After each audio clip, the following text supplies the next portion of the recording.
하나님 말씀은 사도행전 18장 11절에서 17절까지 말씀,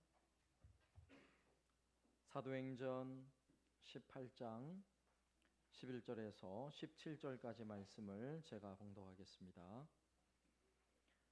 1년 6개월을 머물며 그들 가운데서 하나님의 말씀을 가르치니라. 갈리오가 아가야 총독되었을 때에 유대인이 일찍이 일어나 바울을 대적하여 법정으로 데리고 가서 말하되, 이 사람이 율법을 어기면서 하나님을 경외하라고 사람들을 권한다 하거늘, 바울이 입을 열고자 할 때에 갈리오가 유대인들에게 이르되, 너희 유대인들아, 만일 이것이 무슨 부정한 일이나 불량한 행동이었으면 내가 너희 말을 들어주는 것이 옳거니와, 만일 문제가 언어와 명칭과 너희 법에 관한 것이면 너희가 스스로 처리하라. 나는 이러한 일에 재판장 되기를 원하지 아니하노라 하고 그들을 법정에서 쫓아내니, 모든 사람이 회당장 소수세네를 잡아 법정 앞에서 때리되 갈리오가 이 일을 상관하지 아니하니라. 아멘. 사도 바울이 두 번째 전도 여행을 하고 있는 중입니다. 고린도라는 도시에 다다르게 되었는데, 그 도시에서는 상당한 부담을 가지게 되었죠. 나중에 시간이 많이 지나서 고린도를 회상하면서 고린도 교회를 향해 편지를 썼던 내용에 보면 고린도전서 2장 3절에 그의 고충을 이렇게 기록하고 있어요. 내가 너희 가운데 거할 때에 약하고 두려워하고 심히 떨었노라. 왜 그렇죠? 고린도라는 도시는 우상이 가득한 도시라고 그랬어요. 고린도에는 음란과 타락이 가득한 도시라고 말씀을 드렸죠. 소돔과 고모라와 같은 도시. 사도 바울이 볼 때 복음을 전하기 위해 왔지만 도대체 이 도시가 복음을 과연 받아들일 수 있을까라고 생각할 정도로 그렇게 음란하고 타락한 도시가 바로 고린도였던 것입니다. 또 고린도에 도착했을 때는 사도 바울이 그와 함께 했던 일행들을 데살로니가에 다시 돌려보내고 난 뒤라서 혼자 도착했다 그랬죠. 그리고 바로 앞서서 아테네에서는 복음을 열심히 전했지만 별다른 열매들이 없어서 많이 낙심한 그런 마음을 가지고 고린도에 도착을 한 것입니다. 자, 이런 상황에서 사도 바울이 많이 낙심될 수 있는 이런 상황에서 하나님은 사도 바울을 위로하십니다. 먼저는 그들에게, 사도 바울에게 많은 동역자들을 보내주셨어요. 우리가 지난 주일에 살펴본 내용이죠. 아굴라와 브리스길라 부부는 정말 사도 바울을 위해서 목숨을 내놓으면서까지 함께 동역한 그런 동역자가 있었고요.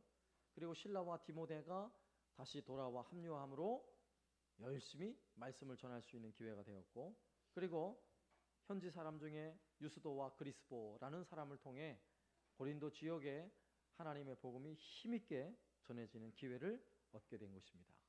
그리고 무엇보다도 사도 바울에게 큰 위로였던 것은 주님의 음성을 듣게 되었다는 거예요.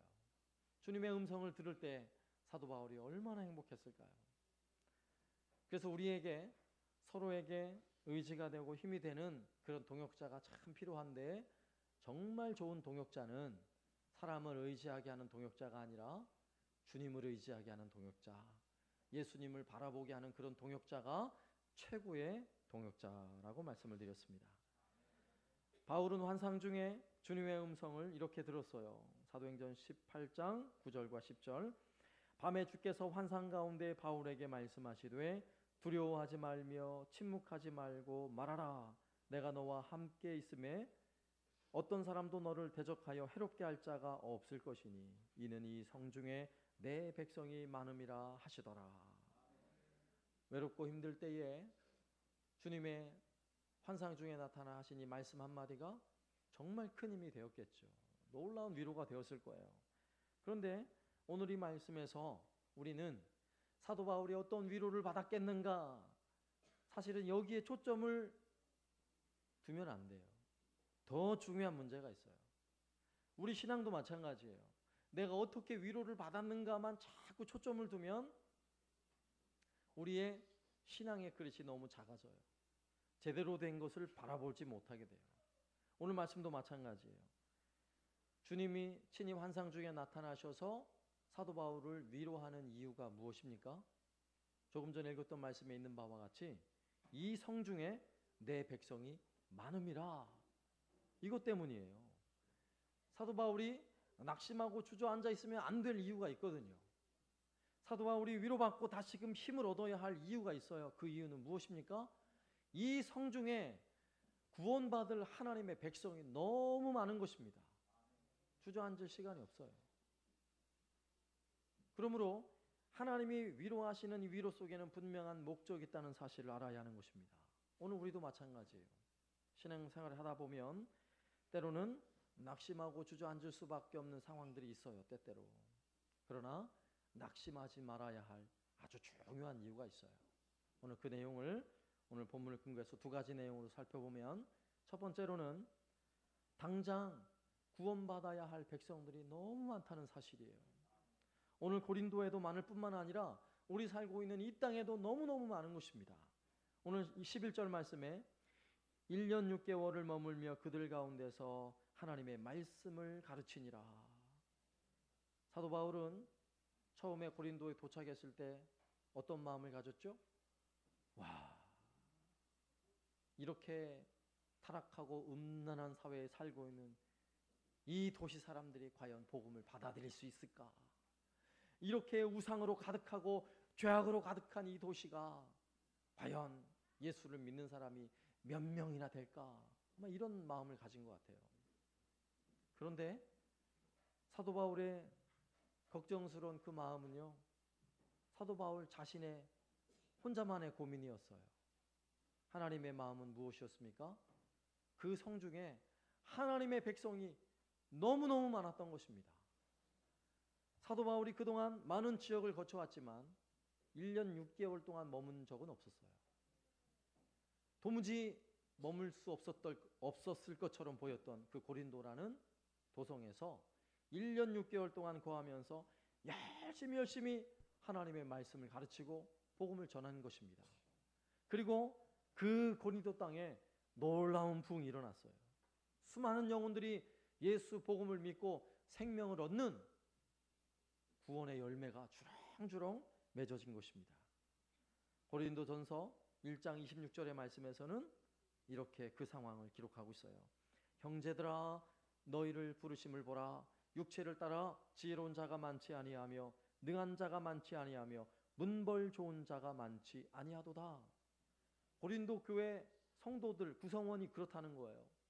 고린도에는 뭐 학식이 많고 권력이 많고 유능한 사람들이 모인 교회가 아니라 보니까 지혜가 많지 않고 능한 자가 별로 없고 문벌도 좋은 자가 별로 없는데 어마어마한 부흥을 고린도 지역에서 이루게 된 것입니다. 심지어는 신전에서 우상을 숭배하는 여사제들이 너무너무 많다 그랬죠. 그 여사제들도 예수 복음을 들고 예수를 믿고 함께 예배드리는 이 엄청난 사건들이 고린도 교회에서 벌어지게 된 것입니다. 이 성중에 내 백성이 많음이라 사도 바울이 좌절하고 낙심하지 말아야 할 이유가 바로 여기에 있어요. 고린도 땅에 도무지 구원받을 사람이 별로 없을 것처럼 보이는 그 땅에 수많은 구원받을 백성들이 준비되고 있었던 것입니다. 우리가 살고 있는 이 진주 땅에도 오늘 이 말씀이 우리에게 들려주는 음성으로 저는 확신합니다. 이 진주 땅에도 하나님의 백성이 많을 줄로 믿습니다. 제가 이 진주에서 10년, 20년 오랫동안 목회하시고 복음화를 위해 애쓰셨던 분들을 한 분, 두 분 접하면서 제 마음에 느끼는 마음이 있어요. 참 너무나 수고가 많으시고 영혼을 사랑하는 마음이 정말 간절하구나 이런 마음이 들어요.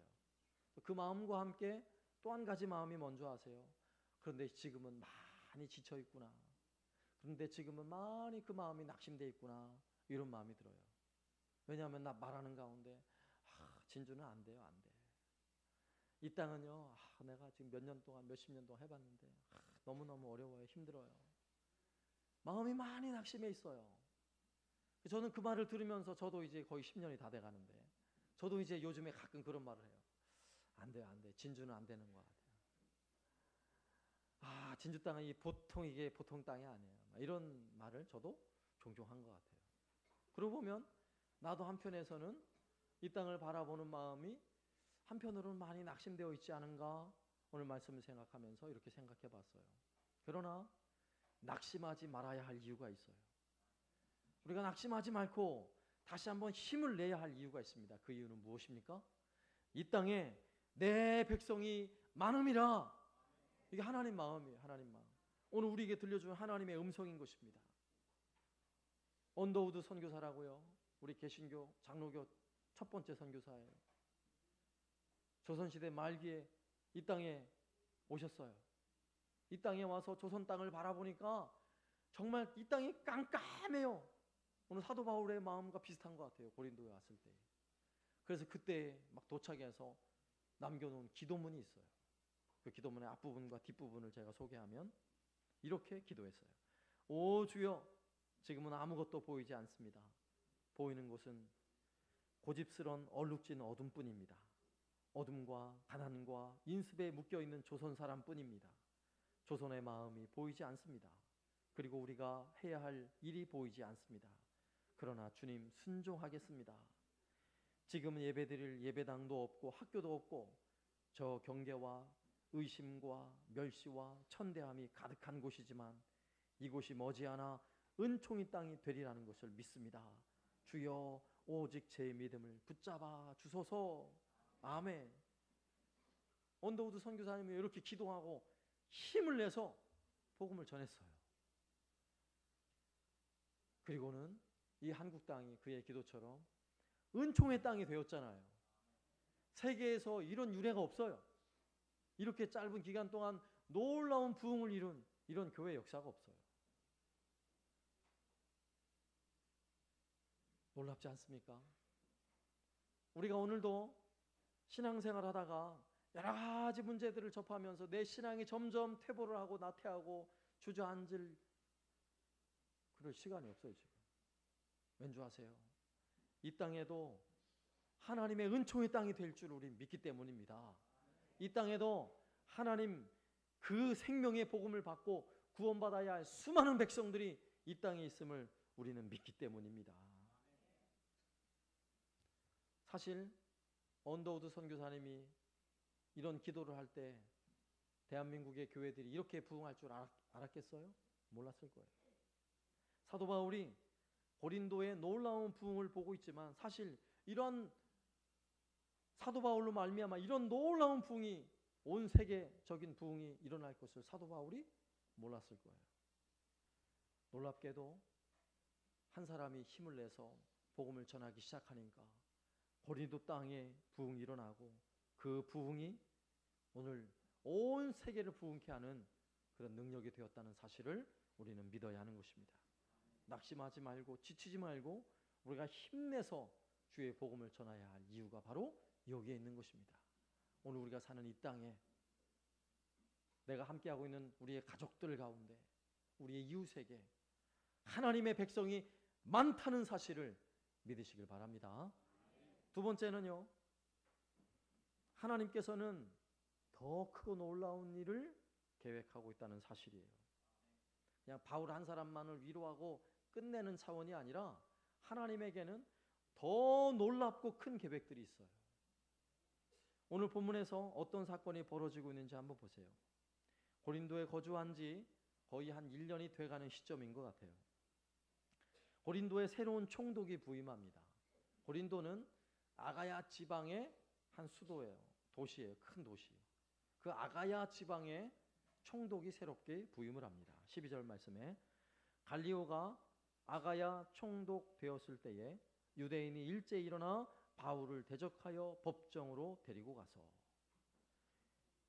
그동안에 잠잠했던 유대인들이 총독이 새롭게 바뀌고 나자 바울을 데리고 총독의 법정으로 끌고 간 거예요. 앞서서 바울에게 환상 중에 주님께서 나타나셔서 내가 너와 함께 할 거야, 너는 어떤 해도 받지 않을 거야, 이런 위로의 말씀을 주셨는데 엄청난 위기가 닥쳐온 것입니다.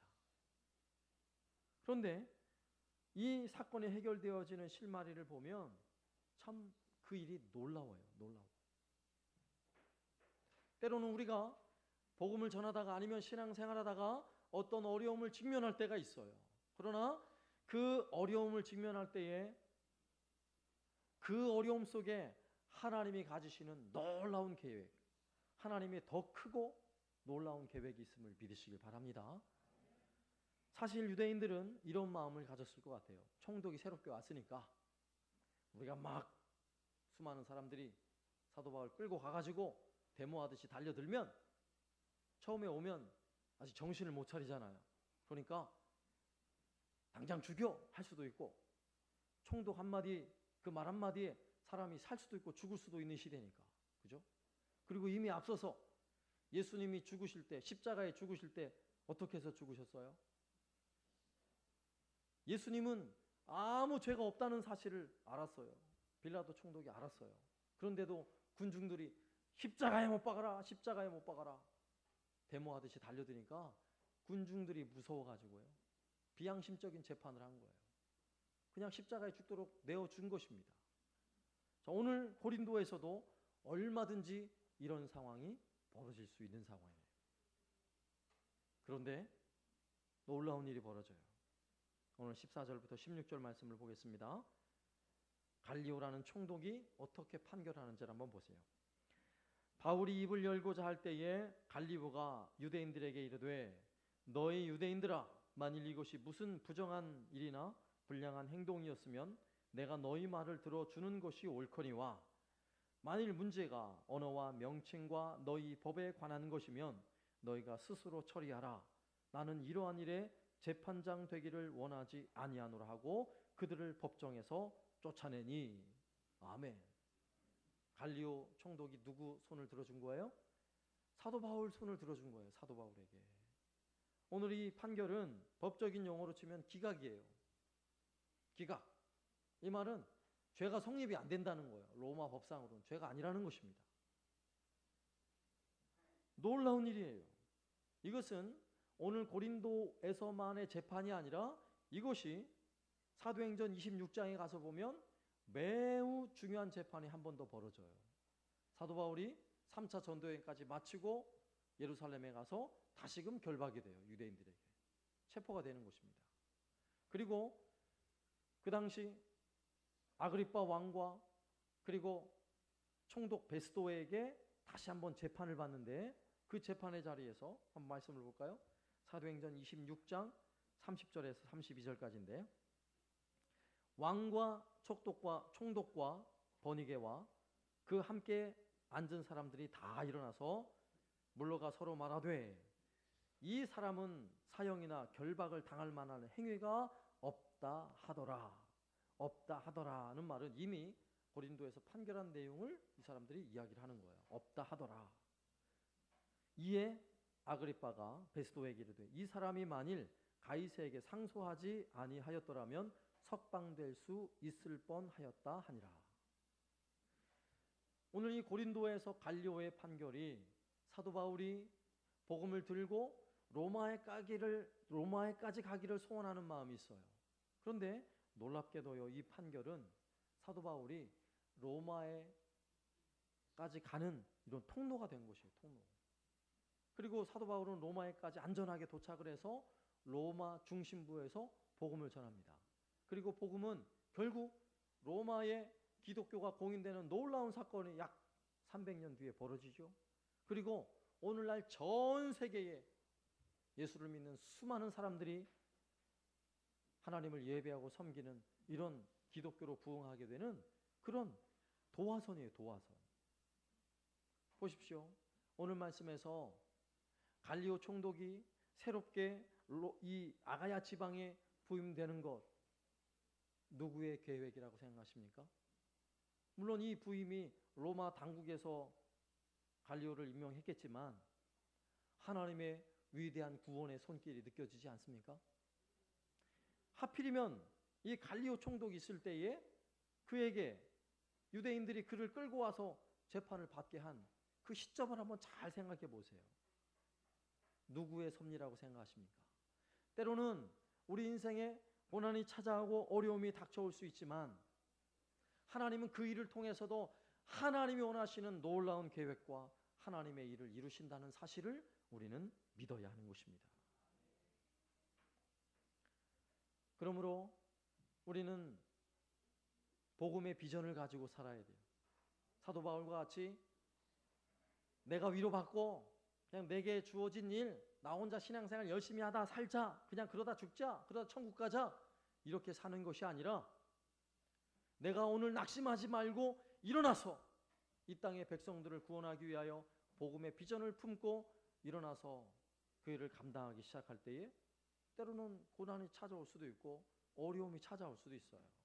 그러나 그 고난과 어려움 가운데에도 복음의 비전을 들고 나아가는 사람에게는 하나님께서 이렇게 놀라운 계획을 가지고 있다는 사실을 우리는 믿어야 하는 것입니다.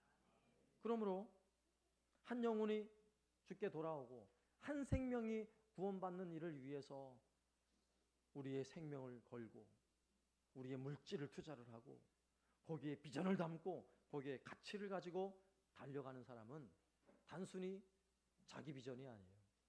단순히 내 인생의 목적을 이루기 위해 달려가는 사람이 아니에요. 누구의 뜻을 이루는 사람이에요? 하나님의 뜻을 이루기 위해 달려가는 사람이라는 사실을 믿으시기 바랍니다. 더 놀라운 사실은 그 한 사람의 복음의 비전을 품고 낙심하지 않고 일어나 달려가기 시작할 때에 그 한 사람을 통해 한 도시가 변화될 줄로 믿습니다. 오늘 말씀에서와 같이 그 한 사람의 변화가 한 도시를 변화시킬 수 있다면 오늘 우리 한사랑교회가 복음의 비전을 가지고 모두가 함께 일어날 수 있다면 한 나라가 변화될 줄로 믿습니다. 세계 수많은 열방들, 수많은 민족들에게 하나님의 복음이 전해지고 한 민족이 살아나고 한 나라가 살아나는 놀라운 하나님의 구원의 역사가 이루어질 줄로 믿습니다. 그러므로 오늘 우리가 다시 한번 힘을 얻어서 주의 복음 전하는 일에 힘쓰시길 바랍니다. 여러분 마음에 품고 있는 한 생명, 한 영혼, 여러분 마음에 누구를 품고 있습니까? 여러 차례 광고를 드렸어요. 11월 셋째 주일은 이웃을 초청하는 주일입니다. 우리 마음에 한 생명, 한 영혼을 품고 나의 VIP를 정합시다. 기도합시다. 우리 만납시다. 전화합시다.